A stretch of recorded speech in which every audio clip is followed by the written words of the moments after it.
Drone technology has been evolving over many years, and the more we can use drones to help us understand real-world projects, the better we can use this technology for the good.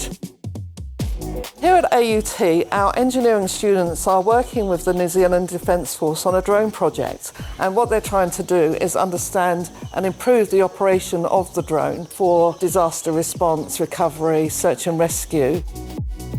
We're all originally from the New Zealand Defence Force and we're working with Defence Science and Technology, but we're also all students at Auckland University of Technology, all studying a Bachelor's of Engineering. There's the frame that we've been provided with, and what's happening is we're choosing different components and different systems to integrate into the frame to make it operate as best as possible.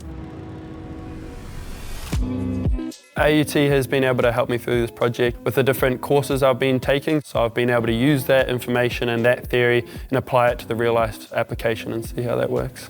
The New Zealand Defence Force has a requirement to have professionally trained officers, and in order to do that they need the technical skills and qualifications, and organisations like Auckland University of Technology provide that skill set for our officers. When we have students that have tackled different problems through their fourth year or final year projects, that is a benefit to us because then we get a whole bunch of different ideas how to approach the same problem because they have that variety of thought. We create students that are work ready. Yes, we cover the theory, but we do have an emphasis on a practical approach to their learning. They get real-world experience, and quite often that will lead to future employment. If you think of an industry, they will get work-ready students with creative minds that are up to date with the cutting edge of technology.